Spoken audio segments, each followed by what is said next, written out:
Hi guys, Dan Terry, Spookstalker.com, Spookstalker Press. Still making it. Hope you guys are doing okay with the virus. It hasn't hit us yet, except it's making life difficult. Just come back from North Carolina. I had a Bigfoot interview set up with people who follow that thing and own a museum. Didn't go through because of the virus.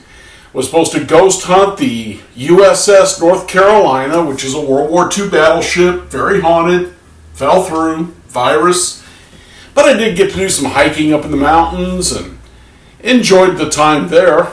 Just didn't quite get to do what I'd planned, but that's all right. So now that I'm home, thought I'd do another quick video, kind of give you something to look at besides same old YouTube videos and all of that good stuff. I'm going to read an article that I wrote for Haunted Times magazine back around 2009. And if you're interested in some of the stuff I've done, I did want to, once again, bring up where you can pick up my books. On the Amazon Kindle, if you're an ebook person, which I have, I actually own a Nook, but I love the ebooks. I can keep a whole bunch of books in one little tiny spot rather than racks and racks of them. But River Shadows is available on the Kindle. So is Ghost Walk, which is not available as a paperback anywhere. That is a ebook only. Too Ornery to Die and Supernatural Washington, my newest one. They're all available there. You can order them right off Amazon. The Nook, Too Ornery to Die, Ghost Walk, and Supernatural Washington is available. And if you're into paperbacks where you can get autographed books, as of right now, Pratt's Pharmacy here in New Haven is the only place that carries all of them. But you can pick up a lot of them at Buy the Book, which is down in Herman. Not sure if they're open yet or not. Just got back into town last night, so haven't checked. But once they're open, they have most of them. Mommy and Me Again, which is a store down in downtown Washington that is so amazingly haunted. Just a blast to work for. And I do know a lady sent me a message that she contacted the folks, Mommy and Me Again, on the internet, on Facebook, asked for a copy of the book, and they brought it out to her car on a preset time. When she pulled up, they had it right there for her. Very, very nice, sweet people. Chimera Creative Works, which is a block down for Mommy and Me Again. It is a photography studio, and once again, very haunted. We ghost hunted that place twice. Had some amazing things, and both of those stories is in Supernatural Washington. And finally, Neighborhood Reads, the bookstore in Washington. Once they reopen, they will have Supernatural Washington also. So that's where you can pick them up. So, now that the advertisement's out of the way, let's read a book or a magazine. After my first book, Beyond the Shadows, I started writing articles for Haunted Times magazine. That was run by Chris Moon. If you don't know who Chris Moon is, look it up on YouTube. Amazing videos. I do have an interview with him, and it's got him using his telephone to the dead. Incredible story. So you may want to check that out. And his editor for Haunted Times magazine was, and I'm going to butcher this last name, Mark Milako. He is a poet and an investigator over on the East Coast. Haunted Times doesn't exist anymore in this fashion, but boy, it was a good magazine, and they treated me very, very well. If you've been watching these for very long, I started, when I started doing these, since the virus, I kind of adopted a habit or a tradition that I started when I was doing a audio-only podcast called The Dungeon, which, by the way, is still available on iTunes.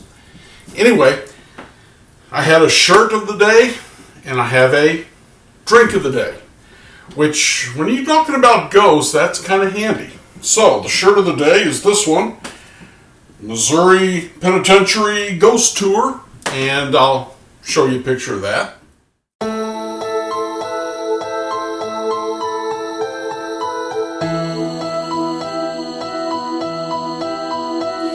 The drink of the day is Jim Beam's The Devil's Cut. I don't want you to think that's satanic at all. I took a tour of the Jack Daniels distillery, and they explained that when they put the barrels up high, they put the barrels in an un-air-conditioned barn because they want the heat and cold and the regular weather to cause the barrels to shrink and to expand, contract, do whatever they have to do. And as they do that, some of the whiskey inside the barrels dissipates. It evaporates. That's called the angel's share. The angels take their share out of each barrel. The wood soaks up some of the whiskey. That's called the devil's cut. So the angels get their share, the devil gets his share.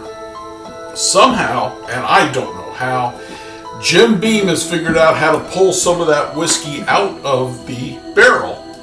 And when he does, he mixes it with some other of it and makes the devil's cut. I've drank this several times. I first picked it up about 3-4 years ago, and it's pretty good stuff.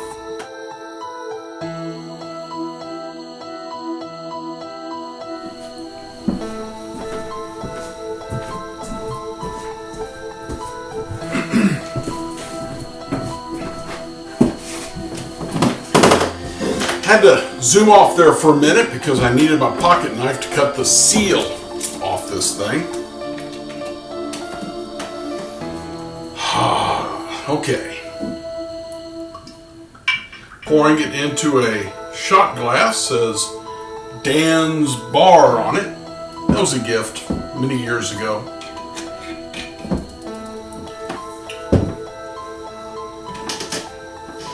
So, a message to the devil. Oh, that is good. It's almost got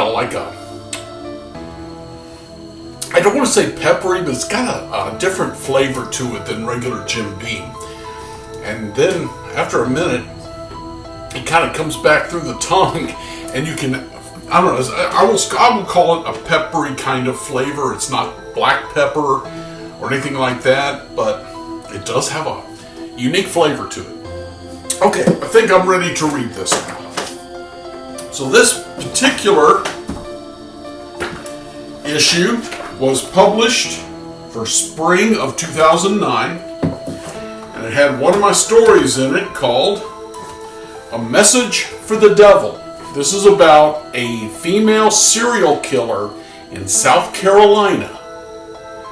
Her name was Lavinia Fisher, and I got to be in the jail where she met her fate. So, it says, a message for the devil. Charleston's Old Jail is still home to spirits, including one in a white wedding gown.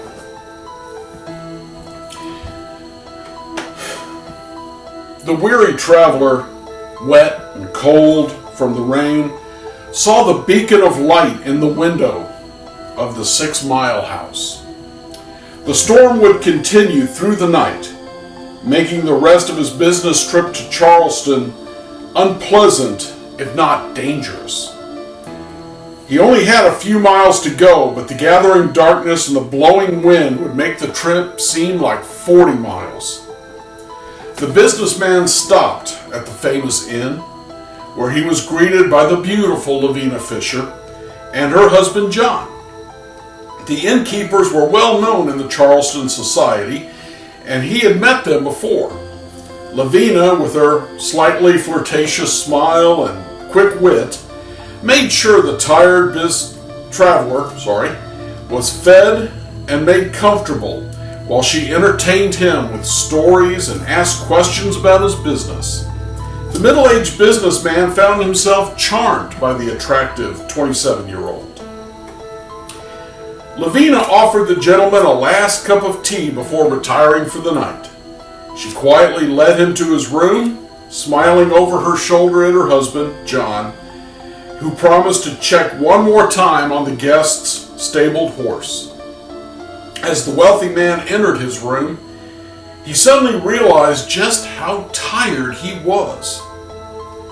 He undressed in the dim light of the lamp and yawned, amazed at how he seemed to be getting more exhausted by the minute. Blowing out the lamp, he nearly fell into the soft bed, covering himself with a huge quilt. As sleep came over him, he thought he heard some sort of scraping noise under the bed. Probably mice was his last thought. The powerful sedative Lavinia had put in the tea that night had done its job well. The man barely woke up when the trap door opened under his bed, dumping him into the pit below. The heavy club, wielded expertly by John Fisher, killed him before he truly realized what had happened. The wealthy businessman became one more victim of the 6 Mile House. Local law enforcement had received many reports of missing persons, all believed to be wealthy businessmen, traveling alone and possibly last headed to the Fisher's Inn. However, no evidence of wrongdoing had ever been found, and John and Lavinia Fisher were well known and respected in the city of Charleston. Besides, missing people in this area in the years following the War of 1812 was hardly uncommon. How the murders were uncovered remains a mystery. Some believe a member of a gang turned the Fisher's Inn. Another theory is that a guest was alerted by his dog when it leapt out of the bed just before the trap door was sprung. A third theory says a paranoid guest slept in the chair behind the door, concerned about the questions Lavinia asked about concerning the people who were waiting for him in Charleston and the amount of gold in his purse. No one's sure how, but they eventually were caught and the bodies of the victims were found. Reports vary regarding the total number of victims, from 30 to 300 bodies. The Fishers were held in the Charleston jail, which was also used as a prison.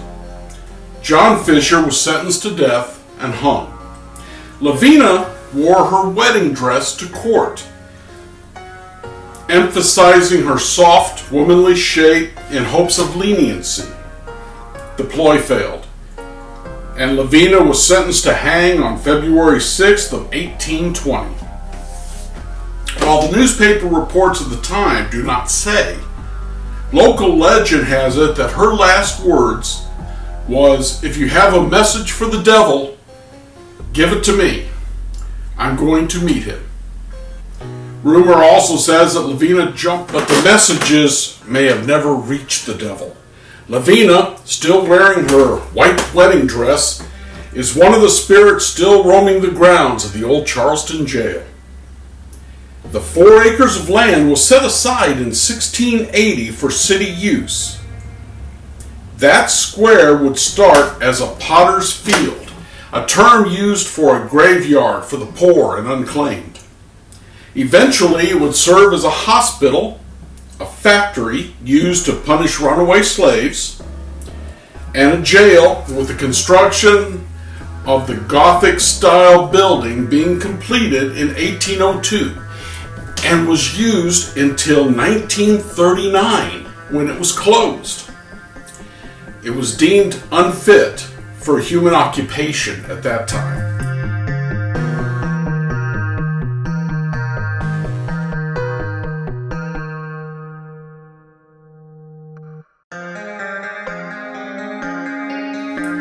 It originally had an additional floor which had a 2-story tower which was damaged during an 1886 earthquake. The location is now the home of the American College of the Building Arts and is an exclusive tour stop for Bulldog Tours of Charleston.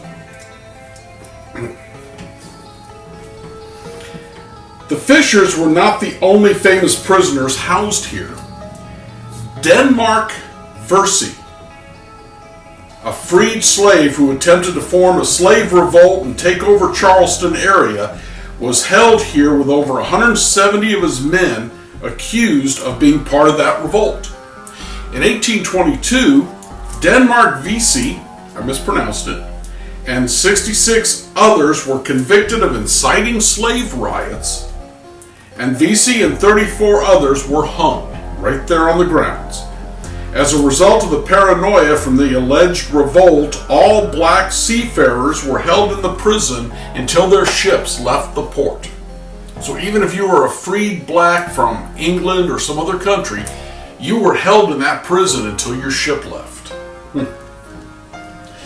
Members of the famed 54th Massachusetts Regiment, the first black unit to fight in battle during the Civil War and the subject of the movie Glory, were held here after being captured. Some 600 POWs were held at the already overcrowded Charleston jail. They were actually put out on the grounds. No mention of what happened to the men of the 54th was ever found. Whether they were executed or released is unknown. So these men were captured. That was documented. They were brought here. That was documented. No idea what happened to them after that. And as we see about the feeling the people there had for slaves, for black men, you draw your own conclusion. The gallows stood in the courtyard until they were destroyed by Hurricane Hugo. The last execution in the old jail occurred in 1911. Daniel Duncan was a black man convicted of the murder of a white businessman because he was seen standing over the body found on a city street. They had a unique gallows system. The unique gallows system of the Charleston jail included a pulley system allowing the prisoner to stand on the ground while heavy weights were dropped into a 5-foot hole and yank the noose upwards instead of the traditional dropping from the platform. But in the case of Daniel Duncan, this unique system failed to break his neck. He slowly strangled to death, taking 39 minutes before being declared dead. And evidence would later indicate he was innocent. During the life of the prison, it would never see electricity, indoor plumbing, running water, or glass in the windows except for the guards' quarters. One torture device they called the crane used weights, pulleys, and shackles to hold problem prisoners. At the nearby slave market, where the slaves sold vegetables, fish, and meat, whatever was left at the end of the day, having sat in the hot southern sun, was then purchased at a discount and fed to the prisoners. Inside its massive stone walls lived and died bootleggers, gangsters, pirates, murderers, and debtors. On the same grounds, a workhouse was set up for runaway or troublemaking slaves. Unlike popular fiction, most slaves were not whipped, tortured, or mutilated because of the great cost in purchasing and training of a human servant. Think about this for a second. Just separate. And of course, slavery, evil, bad, wrong, never should have been allowed. But you got to remember the people buying the slaves considered them property, and you don't damage your own property. Instead, owners would send their problem slaves to this workhouse where they would learn the error of their ways with hard work and discipline. I'm sorry. Beating a slave is not discipline, it's torture. Slaves were often worked to death or beaten to death in an attempt to break their spirit. In 1856, 3 slaves were accused of poisoning a child, and all 3 were burned at the stake. 1856, they were burned at the stake. However, this was the exception rather than the rule of how you treated slaves. Ginger Williams is a local expert on the jail. Ginger is a guide with Bulldog Tours who has several historical and ghost tours in Charleston, including exclusive tours of the Charleston jail. Ginger has also been doing research on the jail at the Library and Historical Archives. In January of 2007, she was walking a tour group past a cell when Ginger saw a frightening spirit.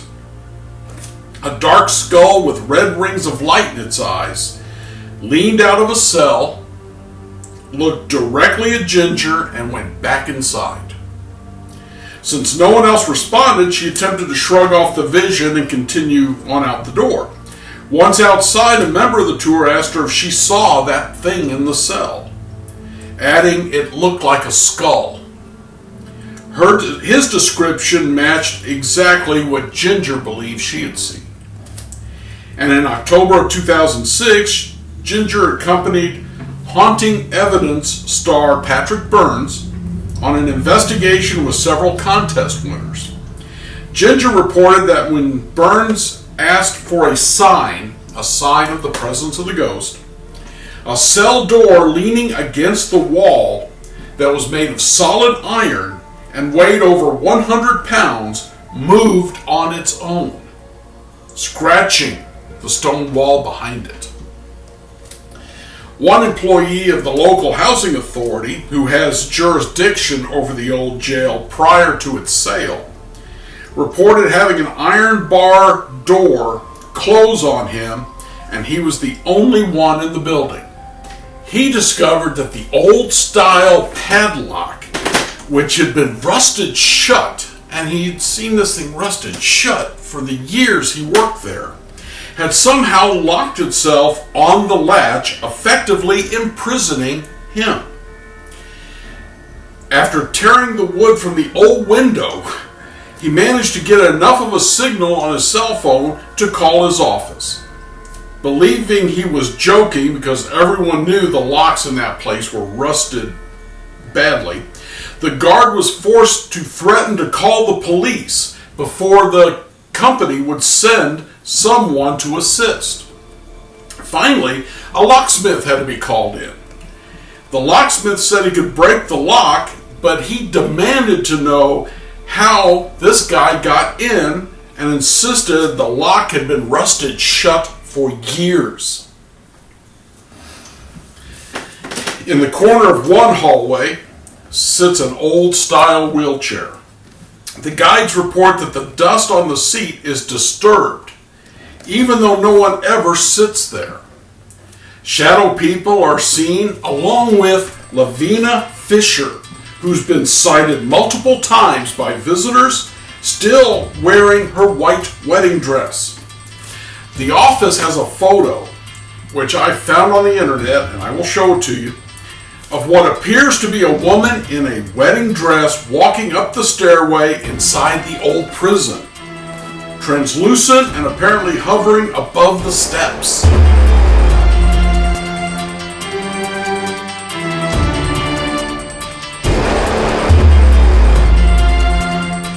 Other incidents include a woman on a tour getting sick, saying there was something horrible inside one of the cells, and a guide hearing a door slam 3 times after a tour. The guide had went in to lock up, and some door slammed 3 times.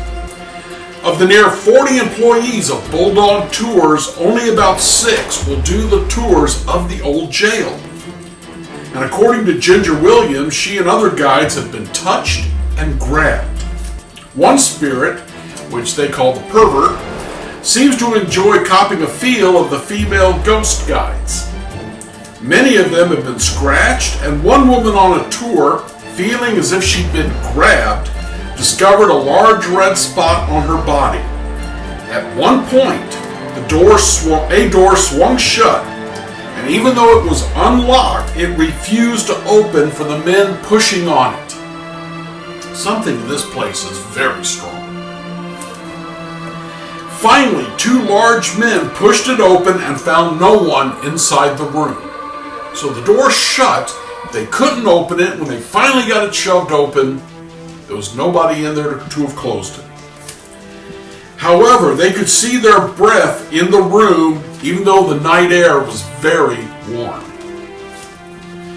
No trip to Charleston, South Carolina is going to be complete without a tour of the historical and haunted old jail. But unless you think hell has a revolving door, forget any message to the devil. After 200 years, Lavinia still hasn't delivered. If you noticed, there's one photo in particular that's got the cell door and it's kind of in a grid pattern. And I swear I see a face inside one of the squares of a woman. Let me see if I can bring it up for you.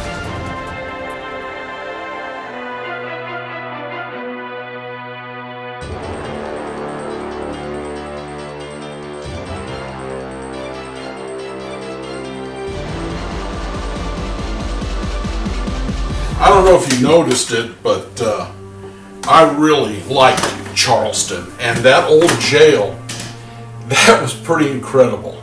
I hope you enjoyed the photos of it. I think I'm going to have one more shot of this before I put it up. There we go. Yeah, this is a much finer, better tasting whiskey than usually I've been pulling out here. Oh gosh, the Jacob's Ghost, Jim Beam's Jacob Ghost. Whew! Boy, that stuff was bad. But this, let's sip a little here.